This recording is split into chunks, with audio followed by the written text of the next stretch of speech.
ವಿಶೇಷವಾಗಿ ಯಾವಾಗ ಬಿರುಪನಗೌಡರು ಒಂದು ವಯಸ್ಸಿಗೆ ಬಂದ ಮೇಲೆ ಸೊ ಅವ್ರ ಮದುವೆ ಕಡೆ ಆಸಕ್ತಿ ಇದ್ದಿಲ್ಲ ಸರ್. ಇದ್ದಿಲ್ಲ. ಅವ್ರೇನಂದ್ರೆ ಜನ ಸೇವೆ ಮಾಡಬೇಕು ಅಥವಾ ಒಂಚೂರು ಆಧ್ಯಾತ್ಮದ ಕಡೆ ಆಗಲೇ ಒಲವು ಬಂದಿತ್ತು ಸರ್. ಅದು ತಾಯಿಗೊಂದು ಚಿಂತೆ ಆಗಿತ್ತು ಸರ್, ಹೇಗೆ ಮಾಡೋದು ಇವರಿಗೆ ಅಂತೇಳಿ. ಎಷ್ಟು ತಾಯಿ ಬೇಡಿಕೊಂಡ್ರೂ ಮದುವೆ ಆಗಕ್ಕೆ ಅವರು ಒಟ್ಟು ಅಂದ್ರೆ ಒಪ್ಪಿಗೆನೇ ಇದ್ದಿಲ್ಲ ಸರ್. ಸತಿಪತಿಗಳು ಒಂದಾಗಿ ಸಂಸಾರಕ್ಕೆ ನಾಂದಿ ಹಾಡೋ ಸಂದರ್ಭದಲ್ಲಿ ಅಂದ್ರೆ ನಾವೇನಂತಲ್ಲ ಶೋಭಾನ ಅಥವಾ ರಾತ್ರಿಯಲ್ಲಿ ಸಿದ್ದಮ್ಮಳ ಮನ ಪರಿವರ್ತನೆ ಮಾಡಿರ್ತಕ್ಕಂಥ ಪರಿಸರ ಅಂದರೆ ಪದಗಳನ್ನು ಹಾಡಿ ಆಧ್ಯಾತ್ಮದ ಕಡೆ ಅವರನ್ನು ಒಲವು ಮಾಡಿ ಅವರ ಮನೆಯಲ್ಲಿ ಹೆಂಡೆ ಕಸ ಬೆಳೀತಕ್ಕಂಥ ಮಾದರ ಗೌರಮ್ಮ ಸರ್. ಅಂದರೆ ಈ ಒಂದು ವಿಷಯದಲ್ಲಿ ಸ್ವ ಸಮುದಾಯ ಮತ್ತು ಊರಿನ ಕೆಲವೊಂದು ಜನರನ್ನು ವಿರೋಧ ಹಾಕ್ಕೊಂಡಿರೋ ಅಂತ ವಿರೋಧಿಗಳಾದರೂ ಅಂದರೆ ತಾವು ಆಧ್ಯಾತ್ಮದ ಕಡೆ ಇನ್ನೂ ಹೆಚ್ಚಿನ ರೀತಿ ಒಲವು ಬರೋಕ್ಕೆ ಅಂದರೆ ಸರ್ ಈ ಒಂದು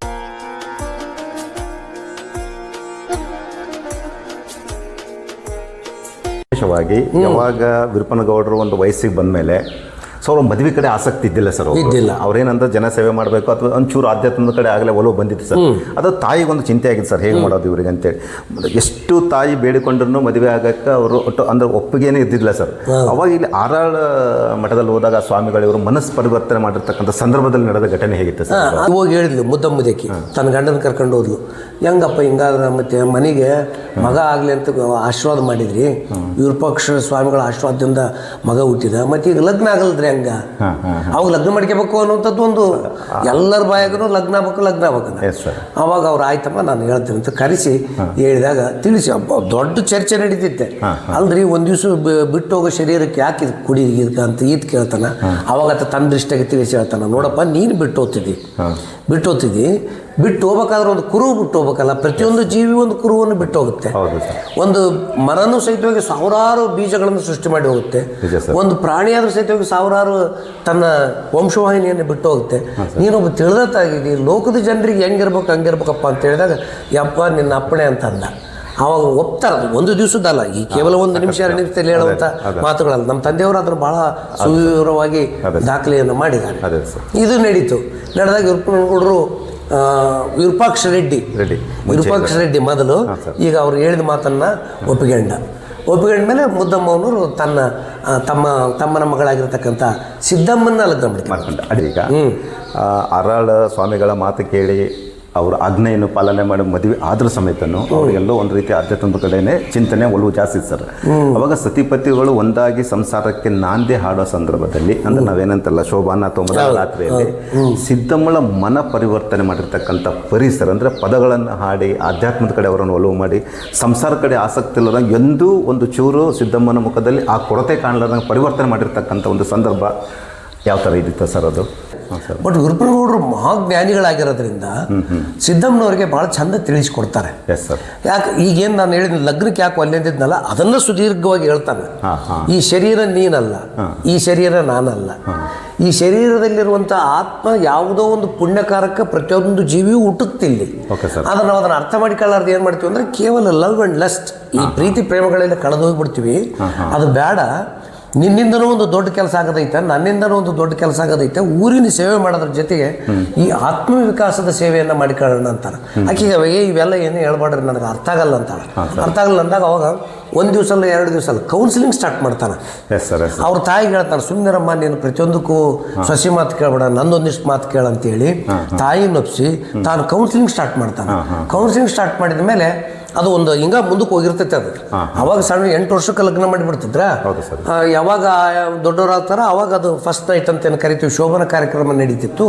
8 ವರ್ಷದಾಗ ಇವ್ರ ಮನೆಗೆ ಬಂದಾಕಿ ಮುಂದೆ ಆದತ್ತಾಗ ಅದು ಹಿಂಗೆ ಮುಂದಕ್ಕೆ ತಳ್ಳಿ ಈತ ಎಲ್ಲರನ್ನ ಒಂದು ಕನ್ಫರ್ಮ್ ಮಾಡಿ ಆವಾಗ ಆ ಸಿದ್ದಮ್ಮನವ್ರನ್ನ ತಯಾರು ಮಾಡಿ ಅವಾಗ ತಾನು ಕಲ್ತ್ಕೊಂಡಿರ್ತಕ್ಕಂಥ ಜ್ಞಾನ ಯೋಗ ದೀಕ್ಷೆಯನ್ನು ಆ ಎಮ್ಮ ಕೊಟ್ಟ ಮೇಲೆ ಅಜ್ಞಾನಿಯಾಗಿದ್ದ ಸಿದ್ದಮ್ಮನವ್ರಿಗೆ ಅದು ಏನು ದೀಕ್ಷೆ ಕೊಟ್ಟ ತಕ್ಷಣ ಆ ಎಮ್ಮ ಅವತ್ತಿಂದ ಚಕಾರ ಎತ್ತಲಿಲ್ಲ, ಯಾವ ಟಸಲ್ಸು ಮನೆಯಲ್ಲಿ ಬರಲಿಲ್ಲ. ಆಮೇಲೆ ಸರ್ ಇನ್ನೊಂದು ವಿಶೇಷ, ಒಂದು ಜೀವನ ಪರಿವರ್ತನೆ ಅಥವಾ ಒಂದು ಅವಧೂತರಾಗ್ತಕ್ಕಂಥ ಒಂದು ಲಕ್ಷಣ ಅಂತ ಬಂದಾಗ ಸರ್, ಅವರ ಮನೆಯಲ್ಲಿ ಹೆಂಡೆ ಕಸ ಬೆಳೀತಕ್ಕಂಥ ಮಾದರ ಗೌರಮ್ಮ ಸರ್. ಅಂದರೆ ಈ ಒಂದು ವಿಷಯದಲ್ಲಿ ಸ್ವ ಸಮುದಾಯ ಮತ್ತು ಊರಿನ ಕೆಲವೊಂದು ಜನರನ್ನು ವಿರೋಧ ಹಾಕ್ಕೊಂಡಿರೋ ಅಂತ ವಿರೋಧಿಗಳಾದರೂ ಅಂದರೆ ತಾವು ಆಧ್ಯಾತ್ಮದ ಕಡೆ ಇನ್ನೂ ಹೆಚ್ಚಿನ ರೀತಿ ಒಲವು ಬರೋಕ್ಕೆ ಅಂದರೆ ಸರ್ ಈ ಒಂದು ಸಂದರ್ಭ, ಈ ಒಂದು ವಿಚಾರದ ಬಗ್ಗೆ ಸಂಪೂರ್ಣವಾದ ವಿವರಣೆ ಕೊಡಿ ಸರ್ ನಮಗೆ. ಈತ ಯಾವಾಗ ಒಂದು ಸಾರಿ ಮನೆಯಲ್ಲಿ ಮಾದರ ಗೌರಮ್ಮ ಅಂತ ಇವ್ರ ಮನೆ ಕಸ ಬೆಳೆಯುವಂಥ ಹೆಣ್ಮಗಳು ಬಸವಿಯಕಿ, ಅವ್ರ ತಂದೆ ಬಸಪ್ಪ. ಆ ಬಸಪ್ಪ ಎಲ್ಲಿ ಸಂಪರ್ಕ ಇದ್ದಂದ್ರೆ ಆರಾಳ ರುದ್ರಮುನಿ ಸ್ವಾಮಿ ಅವರು ಈ ಊರಿನವ್ರು ಒಂದು 8-10 ಜನ ಹೋಗ್ತಿದ್ರು ಅಲ್ಲಿ, ಆಧ್ಯಾತ್ಮ ಚರ್ಚೆಯನ್ನು ಮಾಡ್ತಿದ್ರು. ಬಿಡುವಿನ ವೇಳೆಯಲ್ಲಿ ಹೋಗಿ ಅಲ್ಲೇ ಕುಂದಿರ್ತಿದ್ರು. ಏರೂರು ಆರಾಳಿಗೆ ಒಂದು ಅರ್ಧಾರಿ, ಇವ್ರಪ್ಪ ಹೇಳಿದ ಪದಗಳೆಲ್ಲ ಎಡಮೂರಿ, ಒಂದು ಅರ್ಧಾರಿ ಅಂದ್ರೆ ಇವತ್ತು 1 ಕಿಲೋಮೀಟರ್ ಇದ್ದಂಗ ಇದಕ್ಕೆ ಪಟ ಪಟ ಪಟ ಹೋಗಿ ಬಿಡ್ತಿದ್ರು. ಹೋಗಿ ಕುಂತು ಬರ್ತಿದ್ರು. ಇವ್ರು ಇರ್ಕೊಂಡ್ರಿಗೆ ಗೊತ್ತಿಲ್ಲ. ಇತ್ತು ಹೋದ್ನಂದ್ರೆ ಇರ್ಕೊಂಡ್ ಬಂದಂತ ಬಾಳೆ ಮಾಡ್ಲಾರ್ದ್ರೆ ಎಲ್ಲರೂ ಪರ್ಯಾರಿ, ಕೊಟ್ಟು ಸಾಲ ಕೊಡ್ಲಾರ್ದವ್ರು ಅಥವಾ ಬಾಳೆ ಮಾಡ್ಕೊಂಡು ತಿನ್ಲಾರ್ದವ್ರಿಗೆ ಭಾಳ ನೇರವಾಗಿತ್ತ. ಹೆಚ್ಚು ಕಡಿಮೆ ಆದ್ರೆ ಕಾಡಿಸಿ ಇರ್ಕೊಂಡ್ ಕರಿತಂದ್ರೆ ಗದ್ ನಡಗಬೇಕು. ಅಷ್ಟು ಸ್ಟ್ಯಾಂಡರ್ಡ್ ಆಡಳಿತ ಇತ್ತು. ಜೊತೆಗೆ ಮತ್ತೆ ಬಡವರು ಬಗ್ಗರು ದುಡ್ಕಂತ ಭಾಳ ಕಷ್ಟದಾಗಿದ್ದವ್ರಿಗೂ ಕೂಡ ಸಹಾಯ ಮಾಡಿದಂತ ಮನುಷ್ಯ. ಹೆಚ್ಚು ಕಡಿಮೆ ಆದ್ರೆ ತಮ್ಮ ಮನೆಯಿಂದನೇ ದಾನ ಮಾಡಿಬಿಟ್ಟಿತ್ತ. ಹಿಂಗಾಗಿ ಊರಿನಲ್ಲಿ ಅತ್ಯಂತ ಪಾಪ್ಯುಲರ್, ಭಾಳ ಜನಪ್ರಿಯವಾದ ಗೌಡ ಇತ್ತ. ಸಾಮಾನ್ಯ ಗೌಡ ಅಲ್ಲ, ಅಷ್ಟು ದಶಪಶಕ್ತಿ ಇತ್ತು. ಇದೊಂದು ಏನು ಪದ್ಧತಿ ಅಂದ್ರೆ ಕರೆಕ್ಟ್ 4 ಗಂಟೆಗೆ ಎದ್ದು ಬಿಡತ್ತ. 4 ಗಂಟೆಗೆ ಎದ್ದು ತಾನು ಬೆಳಗಿನ ಉಪಚಾರಗಳನ್ನೆಲ್ಲ ಮುಗಿಸ್ಕೊಂಡು ಕರೆಕ್ಟ್ 5ಕ್ಕೆ ಹೊರಗೆ ಹೋದ ಅಂದ್ರೆ ಮುಗಿತಿತ್ತ. ಸಾರ್ವಜನಿಕ ಮನುಷ್ಯ. 5 ಗಂಟೆವರೆಗೆ ವೈಯಕ್ತಿಕ ಮನುಷ್ಯ. ಕರೆಕ್ಟ್ ಅವರು ಯಾರೇ ಇರಲ್ಲ, ಅವ್ರ ಮನೆ ಕೆಲಸ ಮಾಡಕ್ಕೆ ಬರೋರು 4ರಿಂದ 5ಕ್ಕೆ ಬಂದ್ಬಿಡ್ಬೇಕು. ಆ ಗೌರಮ್ಮನವ್ರು ಕರೆಕ್ಟ್ 4ರಿಂದ ಎದ್ದು ಬಂದ್ಬಿಡಕ್ಕೆ ಬಂದು ಎಲ್ಲ ಗೊಬ್ಬೆ ಹಾಕಿ ಇಲ್ಲಿ ಒತ್ತಾಕಿ ಬಂದು ಇನ್ನು ಕೊನೆಯದು ಒತ್ಕೊಂಡು ಹೋಗ್ಬೇಕು ಅನ್ನೋದ್ರಾಗ ಇಳಿತಿದ್ದಿತ್ತು ಕೆಳಗೆ. ಮನೆಗಳಿಂದ ಬರ್ತದ್ದು ಹಿಂಗೆ, ಯಾರವ್ರು ಅಂತದ್ದು ಹಿಂಗೆ ಹೇಳಿದ್ರು. ನಾನಪ್ಪ, ಯಾರು ಗೌರಮ್ಮ, ಇಷ್ಟೇ, 3ನೇ ಮಾತಿಲ್ಲ, ಹೋಗಿಬಿಡತ್ತ. ಒಂದ್ಸರಿ ಏನಾಯಿತು ಅಂದರೆ ಆಕೆಗೆ ಜಡ್ ಬಂದಿತ್ತು, ಜ್ವರ ಬಂದಿತ್ತು. ಅವ್ರ ಮಗ್ಗ ಲಗ್ನ ಮಾಡಿದ್ಲ ಆಕೆ. ಯವ್ವ ನಿನಗೆ ಆರಾಮಿಲ್ಲ, ಎದಕ್ಕೆ ಓದ್ತಿದ್ದಿ? ಇವತ್ತು ನಾನು ಓದ್ತೀವಿ. ಬೇಡಪ್ಪ, ಗೌಡ ಸರಿಗಿಲ್ಲ, ನೀವೇ ಮೊದಲು ಈಗಿನ ಹುಡ್ರು ಸರಿ ಕೆಲಸ ಮಾಡಂಗಿಲ್ಲ. ಅದು ಹೆಂಗಾದಿತ್ತಮ್ಮ ನಿನಗೆ ಇಷ್ಟು ಆರಾಮಿಲ್ದಾಗ ಹೆಂಗೆ ಓದ್ತಿ ಅಂದ. ಆಕೆಗೂ ಅನಿಸ್ತು ಸರಿ ಬಿಡು ಅಂತೇಳಿ. ಹೋಗಪ್ಪ ಹಂಗಾರ ಒಂದು ದಿವಸ ಹೋದ, ಲಗ್ನ ಮಾಡ್ಕೊಂಡು ಹುಡುಗ ಅವನು. ಅವತ್ತಿನ ದಿವಸ ಹೋದ, ಮರು ದಿವಸ ಹೋಗಿಲ್ಲ. ಆಕೆಗೆ ಸ್ವಲ್ಪ ಆರಾಮಿಲ್ಲ ಅಂದ್ರೆ ಕೂಡ ಅನಿವಾರ್ಯ ಇಲ್ಲ, ಯಾವಾಗಲೂ ಕಣ್ಣು ನಜರ ಆ ಕಡೆ ಇರ್ತಿತ್ತು. ಕರೆಕ್ಟ್ ಹಿಂಗೆ ಎದ್ದು ನೋಡ್ತಾಳ, 5ಕ್ಕಿಂತ 15 ನಿಮಿಷ ಕಡಿಮೆ ಇತ್ತು. ಟೈಮ್ ಇರಲಿಲ್ಲ ಅವಾಗ ಕೋಳಿಗೆ ಹೋಗೋದಂತ. ನೀನು ಮಕ್ಕಂಬಿಟ್ಟನ ಗೌಡ, ಏನು ಮುಗಿತೀವತ್ತು ನನ್ನ ಕತೆ ಅಂದ್ಲು.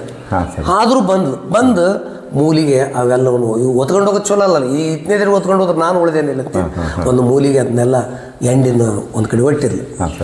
ಯಾರು ಅವರು? ನಾನಪ್ಪ ಗೌರಮ್ಮ. ಬುದ್ಧಿಯಲ್ಲಿ ಇಟ್ಟಿದೆ ಅಂದ. ಅಂದ ಕೂಡಲೇ ನಂದು ಸ್ವಲ್ಪ ಇನ್ನೊಂದು ಮಾತಂದ, ಅವನು ಕೆಟ್ಟ ಶಬ್ದನೂ ಬಳಸ್ತಾನೆ. ನನಗೆ ಅದು ಗೊತ್ತಿಲ್ಲಪ್ಪ, ಬುದ್ಧಿ ಎಲ್ಲಿರುತ್ತಂತೇಳಿ ನನಗೆ ತಲೆಯಾಗಿತ್ತಿದ್ದು ಅಷ್ಟ ಗೊತ್ತೈತಪ್ಪ ಅಂದ್ಲು. ತನ್ನ ಕೆಲಸ ತ ಮಾಡಿದ್ಲು, ಈತ ಹೋಗ್ಬಿಟ್ಟ. ಭಾಳ ಪರಿಶ್ರಮ ಆಗ್ಬಿಟ್ಟು. ನಾವು ಇವ್ರನ್ನ ಅಸ್ಪೃಶ್ಯ ಮೂಲದವ್ರು ಅಂತ ಕರಿತೀವಿ, ಇವ್ರಿಗೆ ಜ್ಞಾನ ಇಲ್ಲ ಅಂತ ಕರಿತೀವಿ. ಆಯಮ್ಮ ಎಂಥ ಮಾತಾಡಿದ್ಲಲ್ಲ, ಬುದ್ಧಿ ನನಗೆ ಇಲ್ಲಿದ್ದದ್ದು ಅಷ್ಟ ಗೊತ್ತೈತಪ್ಪ, ಅಲ್ಲಿದ್ದದ್ದು ಗೊತ್ತಿಲ್ಲ ಅಂದ್ಲಲ್ಲ. ಅಂದ. ಮತ್ತೆ ಮರು ದಿವಸ ಬಂದಾಗ ತನ್ನ ಕೆಲಸ ತ ಮಾಡ್ತಿದ್ಲು. ಅಲ್ಲ ಗೌರಮ್ಮ, ನಿನ್ನ ಹಿಂಗಂದಲ್ಲ, ಏನಿದೆ ಅಂತ. ಏನಂದ್ರೆ ಮತ್ತೆ ಬುದ್ಧಿಯಪ್ಪ, ಮತ್ತು ನಿಮಗೆಲ್ಲ ಅಲ್ಲಿ ಗೊತ್ತೈತೆ, ನನಗೆ ಇಲ್ಲಿ ಗೊತ್ತಿತ್ತು ಅಂದ ಕೂಡಲೇ ನಾನು ಶಾಕ್ ಆಯ್ತು. ನಿನಗೆ ಇವೆಲ್ಲ ಎಲ್ಲಿ ತಿಳಿತೈತೆ ಅಂದ್ರೆ ನಿಮ್ಮಂಥವ್ರಿಗೆ ಅಷ್ಟೇ ತಿಳಿಬೇಕು, ನಮ್ಮಂಥವ್ರಿಗೆ ತಿಳಿಬಾರ್ದನಪ್ಪ ಅಂದ್ಲು. ಮತ್ತೆ ಹೋಗ್ಬಿಟ್ಲಕ್ಕೆ ತನ್ನ ಕೆಲಸಕ್ಕೆ ತಾವು ಇತ್ತು. ಇನ್ನು ನೋಡಮ್ಮ ತಡಿ, ಇದು ಏನಾಯ್ತು ಅಂತೇಳಿ ಕರೆಕ್ಟ್ ಹೋದ್ರ ಆ ಮಾದ್ರ ಬಸಣ್ಣ ತನ್ನ ಕಾಯಕದ ಜೊತೆಗೆ ಆಧ್ಯಾತ್ಮ ಚರ್ಚೆಯಲ್ಲಿ ತಲ್ಲಿನ್ರ ಒಂದು ತಂಡ ಇತ್ತು. ಅಂದ, ನಾವು ಮೇಲ್ಜಾತಿಯವ್ರಂತ ಅನ್ಕೊಂಡಿವಿ, ಮೇಲ್ಜಾತಿ ಆಚರಣೆಗಳನ್ನ ಅಂತಕ್ಕಿಲ್ಲ. ಯಾರನ್ನ ಅಸ್ಪೃಶ್ಯ ಮೂಲದವರು ಅಥವಾ ಕೀಳು ಕುಲಜರು ಅಂತ ತಿಳ್ಕೊಂಡಿವಿ, ಅಲ್ಲಿ ಜ್ಞಾನ ಐತಿ. ಯಾಕಂದ್ರೆ ಓದಿದ್ನಲ್ಲ ಆತ, ಮಾದರ ಚೆನ್ನಯ್ಯ, ಡೋಹರ ಕಕ್ಕಯ್ಯ, ವಚನಕಾರರ ಕಾಲದಲ್ಲಿ ಎಂಥ ದೊಡ್ಡ ಸಾಧನೆ ಮಾಡಿರೋದು ಗೊತ್ತಿತ್ತು, ತಿಳ್ಕೊಂಡಿದ್ದ. ಓಹೋ, ಜಾತಿ ಅನ್ನುವಂಥದ್ದು ಜ್ಞಾನಕ್ಕೆ ಇಲ್ಲ ಅಂತ ಕನ್ಫರ್ಮ್ ಆಯ್ತು. ಆವಾಗ ಗೌಡ್ ಬಂದನ ಅಂದ ಕೂಡಲೇ ನಾತು ಅಡ್ಡು ಬಿದ್ದುಬಿಟ್ಟು, ಯಪ್ಪ ಯಾಕೆ ಬರ್ಕೊಂಡಿದ್ದು ನಮ್ಮ ಮನೆಗೆ? ಹೇಳಿ ಕಳಿಸಿದ್ರೆ ನಾನು ಬರ್ತಿದ್ದೆ. ನನ್ನ ಮಗಳೇನಾದ್ರು ತಪ್ಪು ಮಾಡ್ಯಾಳನಪ್ಪ. ತಪ್ಪು ಮಾಡಿಲ್ಲಪ್ಪ, ನಾನು ನಿನ್ನ ಜೊತೆಗೆ ಸ್ವಲ್ಪ ಮಾತಾಡಿದೆ. ಯಪ್ಪ ಇಲ್ಲಿ ಮಾತಾಡ್ಬೇಡಪ್ಪ, ಅಲ್ಲಿ ಆರಾಳ ರುದ್ರ ಸ್ವಾಮಿ ಮಠಕ್ಕೆ ಹೋಗು, ಇಲ್ಲಿ ನೀನು ನಮ್ಮ ಮನೆಗೆ ಬರ್ಬೇಡಪ್ಪ ಅಂತ ಬೇಡಿಕೊಂಡೆ. ಯಾಕಂದ್ರೆ ಊರು ಪೊಲೀಸ್ಗಳು ನಮ್ಮ ಮನೆಗೆ ಬಂದ್ರೆ ಇನ್ನು ನಾವು ಊರವ್ರು ಬಿಡಿಸ್ಬಿಡ್ತಾರಂತ. ಆವಾಗ ಸರಿ ಹಂಗಲ್ಲ ಅಂತ ಅಲ್ಲಿಗೆ ಹೋದ. ಸಂಜೆ ಮುಂದೆ ಇವ್ರು ಏನು ಮಾಡ್ತಿದ್ರು ಅಂದರೆ ಒಂದೊಂದು ಮಗಿ ಇಟ್ಕೊಂಡು ಕೂತಿರ್ತಾರೆ. ಅಂದರೆ ಇವತ್ತು ನಾವು ಬಾಟ್ಲಿ ಇರ್ತೀವಲ್ಲ, ಎಂಡದ ಬಾಟ್ಲಿ, ಈ ಡ್ರಿಂಕ್ಸ್ ಬಾಟ್ಲಿ ಇರ್ತೀವಲ್ಲ, ಅವತ್ತಿನ ದಿವಸ ಮಗಿಗೆ ಹಾಕೊಂಡು ಕೂತಿರ್ತಿದ್ರು ಅವ್ರು. ಚರ್ಚೆ ಮಾಡ್ತಾ ಅವರು ತಗೊಳ್ಳುವಂಥ ಒಂದು ಪದ್ಧತಿ, ವೈದಿಕ ಪರಂಪರೆಯ ಪದ್ಧತಿಗಳವು ಮಾಡ್ತಿದ್ರು. ಇವ್ರಿಗೂ ಕೂಡ ಅಲ್ಲಿ ನೋಡಿದ ಕೂಡ ನಾನು ಗೌಡ್ ಬಂದಿಲ್ಲ ಅಂತ ಎಲ್ಲರೂ ತಮ್ಮ ಈ ಪರಿಕರಗಳನ್ನ ತಗೊಂಡು ಪರಾರಾಗಿಬಿಟ್ರು. ಈ ಸ್ವಾಮಿಯರಿಗೆ ಎಲ್ಲಿ ಹೋಗೋಕೈತೆ? ಸ್ವಾಮಿಯವ್ರು ಸುಮ್ಮನೆ ಕಡೆ ನಂದೊಂದು ತಗೊಂಡು ಹೋಗಿರಲಿಲ್ಲ. ನಂದು 1 ದಿವಸ ಆಯ್ತು, 2 ದಿವಸ ಆಯ್ತು, 3 ದಿವಸ ಆಯ್ತು, ಭಾರಿ ಪರಿಶ್ರಮ ಆಗಿಬಿಟ್ರು. ಇದು ಒಂದು ಮರು ದಿವಸ ಅಂದ. ಅಲ್ಲಂಗೆ ಗೌರಮ್ಮ ಟೋನ್ ಚೇಂಜ್ ಆಗ್ತಿತ್ತು. ಏನು ಯಾಕಂತ ಏಕೋಚನದಾಗ ಮಾತಾಡತ್ತ, ಬಹುವಚನ ಕೊಡೋಕೆ ಅಲ್ಲಂಗೆ ಗೌರಮ್ಮ, ನಾನು ಹೋದ ತಕ್ಷಣ ಹೋಗಿಬಿಡ್ತಾರ ಅವರು, ನೀನು ಅಂಥದ್ದು ಗಳಿಸ್ಕೊಂಡಿಯಪ್ಪ. ಅಯ್ಯೋ ಇದೇನಿದೆ ಅಂತೇಳಿ ಅವತ್ತೊಂದು ದಿವ್ಸ ಬಿಟ್ಟ. ಮರು ದಿವ್ಸ ಮತ್ತೆ ಬಂದೇನಂದ, ಅಲ್ಲಂಗೆ ಗೌರಮ್ಮ, ನಾನು ಹೋಗ್ತೀನಿ, ಮತ್ತು ನನಗೂ ಅಧ್ಯಾತ್ಮದ ಹಸಿವು ಐತೆ. ಸ್ವಾಮಿಯವರು ಅಷ್ಟು ಜೀವ ಮಾಡ್ತಿದ್ರು ನನಗೆ, ನಾನು ಓದ್ ಕೂಡಲೇ ಬಿಟ್ಟು ಹೋಗಿಬಿಡ್ತಾರ, ಮತ್ತು ನೀವು ನಿಮ್ಮಪ್ಪ ನೋಡಿದ್ರೆ ಅಲ್ಲಿ ಬಾ ಅಂದನ, ಹೆಂಗೆ ಮಾಡಲಿ? ಇಲ್ಲ ನೀನೇನು ಚಿಂತೆ ಮಾಡ್ಬೇಡಪ್ಪ ಅಂತ ಅನ್ಲಿಲ್ಲ ಆಕೆ. ನೀನು ಹಂಗೆ ಗಳಿಸ್ಕೊಂಡಿಯಪ್ಪ. ಅಂದ್ಲು. ಮರು ದಿವ್ಸ ಹೋಗಿ ಅವ್ರ ಅಪ್ಪಗಂದ್ಲು, ಅಲ್ಲಪ್ಪ ನೋಡು ಪಕ್ವಾಗ್ಯಾನ ಮನುಷ್ಯ, ಮತ್ತು ಇಂಥವ್ರಿಗೆ ನೀವು ಜ್ಞಾನ ಕೊಡಲಿದ್ರೆ ಹೆಂಗೆ ಅಂತ ಅಂದ್ಲ ಅಲ್ಲಿ. Okay sir. ಮರು ದಿವ್ಸ ಬಂದು ಏನು ಹೇಳಿದೆನಮ್ಮ ಅಂತಂದ. ನಾನೇನು ಕುಂಟ್ಲಿಗಿತ್ತಿ ಮಾಡಿ ಏನಪ್ಪ ಅಂದಳು. ಹೇಳಾಳ. ಆವಾಗ ಮರು ದಿವ್ಸ ಹೋದ ತಕ್ಷಣ ಎಲ್ಲರೂ ದೂರ ಕುಂತರು. ಮಗಿ ಬಿಟ್ಟಿದ್ರು ಅವತ್ತಿನ ದಿವಸ. ಅದು ಮಗಿ ಅಂತ ಕರಿತೀವಿ, ಮಣ್ಣಿನಿಂದ ಮಾಡಿರ್ತಕ್ಕಂಥ ಒಂದು ಪಾತ್ರೆ, ಮಡಿಕೆ. ಬಿಟ್ಟು ಕುಂತ್ಕೊಂಡ್ರು. ಇಲ್ಲಪ್ಪ ನಾನು ಹಿಂಗೆ ನಾನು ಆಧ್ಯಾತ್ಮ ಜ್ಞಾನಾರ್ಥಿಯಾಗಿ ಬಂದೀನಿ, ನನಗೊಂದು ಅವಕಾಶ ಕೊಡ್ರಿ ಅಂದಾಗ ಸದರ ಬಂದು ಕುಂತ್ಕೊಂಡ್ರು. ಎಲ್ಲ ನಡೀತು. ನಡೆದಾಗ ಈತ ಮಾತ್ರ ಪ್ಯೂರಾಗಿ ತನ್ನ ಜ್ಞಾನದ ಹಸಿವಿಗಾಗಿ ಅಲ್ಲಿಗೆ ಹೋಗ್ತಿದ್ದ. ಇದು ಇಷ್ಟು ನಡೆದಿರ್ತಕ್ಕಂಥ ಘಟನೆ. ಅದೊಂದು ಟರ್ನಿಂಗ್ ಪಾಯಿಂಟ್ ನಡೆದಿರ್ತಕ್ಕಂಥ ಘಟನೆ. ಆಮೇಲೆ ಸರ್ ಇನ್ನೊಂದು, ಈಗ ಒಮ್ಮೆ ಈ ಹೇರೂರಿಗೆ ಬರಗಾಲ ಮತ್ತು ಸಾಂಕ್ರಾಮಿಕ ಅಂತ ರೋಗ ಬಂದಾಗ, ಹೌದು, ಅವಾಗ ಇವ್ರು ಯಾವ ರೀತಿ ಅದನ್ನು ನಿರ್ವಹಣೆ ಮಾಡಿದ್ರು ಸರ್? ಆಮೇಲೆ ಇವ್ರ ಕಾರ್ಯವೈಖರಿ ಯಾವ ರೀತಿ ಇತ್ತು ಸರ್? ಅಂದರೆ ಸಾಕಷ್ಟು ಈ ಗ್ರಾಮದವ್ರಿಗೆ ತಮ್ಮಲ್ಲಿರ್ತಕ್ಕಂಥ ದವಸ ಧಾನ್ಯಗಳನ್ನೆಲ್ಲ ಹೌದು ಹಂಚಿ ಅವರು ಸಹಾಯ ಮಾಡಿರ್ತಕ್ಕಂಥ ಒಂದು ಸಂದರ್ಭ ಸರ್. ಈಗ ಮತ್ತೆ ನಾನು ಮೊದಲೇ ಹೇಳಿದೆ, ಉರ್ಪನಗೌಡರು ಎಂಥ ಜನಾನುರಾಗಿ ಆಡಳಿತಗಾರರಾಗಿದ್ರಂದ್ರೆ ಕೇವಲ ಹೇರೂರಿಗೆ ಬರಗಾಲ ಬರಲಿಲ್ಲ, ಅದು ವಿಶೇಷವಾದ ಬರಗಾಲ. ಅದು ಹೌದು ಸರ್. 1920ರಿಂದ 1940ರವರೆಗೂ ಕೂಡ ಇತ್ತಂತೆ. ಅದು ಒಂದ್ಸಾರಿ ಬಂದಿತ್ತಂತೆ. 1830 ಕಾಲಕ್ಕೆ ಒಂದು ಭಾರಿ ದೊಡ್ಡದು. ಅಂದ್ರೆ ಪ್ರತಿ ವರ್ಷ ಬರಗಾಲ ಇರ್ತಿದ್ವು, ಮಳೆಗಾಲ ಇರಲಿಲ್ಲ ಆಗಿನ ಕಾಲಕ್ಕೆ. ಅಥವಾ ಈ ನೀರಾವರಿ ವ್ಯವಸ್ಥೆ ಐತಿ, ಇವ್ರಿಗೆ ಮಳೆಗಾಲ ಅಂದ್ರೆ ಏನು ಗೊತ್ತಿಲ್ಲ, ಹಂಗೆ ಟರ್ನ್ ಆಗಿಬಿಟ್ರೆ ಇಲ್ಲಿ ಜನ. ಉರ್ಪನಗೌಡರು ಅದನ್ನೆಲ್ಲ ಅನುಭವಿಸಿದ್ರಲ್ಲ. ಅವಾಗ ಏನು ಮಾಡಿದಂತೆ, ಎಷ್ಟೋ ಅಗೆವುಗಳಂತೆ ಇರ್ತಿದ್ವು, ಪ್ರಿಸರ್ವಿಂಗ್ ಪಾಯಿಂಟ್ಸ್. ಅವು ಧಾನ್ಯಗಳನ್ನು ಸಂಗ್ರಹಿಸಿಡುವಂಥದ್ದು. ವರ್ಷ 2 ವರ್ಷ. ಈ ವರ್ಷ ಅಗೆವಕ್ಕೆ ಹಾಕಿದ್ರಂದ್ರೆ ಮುಂದಿನ ವರ್ಷ ಮುಂಗಾರಿ ಮಳೆ ಆದಾಗ ತೆಗ್ಸೋರು ಇವರು. ಅಲ್ಲಿ ತನಕ ತೆಗಿಸ್ತಿದ್ದಿಲ್ಲ. ಆಗ್ಲಿಲ್ಲ ಅಂತಂದ್ರೆ ಹಂಗ ಇಡ್ತಿದ್ರು ಇದನ್ನ. ಹಿಂಗಾರಿ ಮಳೆ ಆದಾಗೂ ತೆಗಿಸ್ತಿದ್ದಿಲ್ಲ.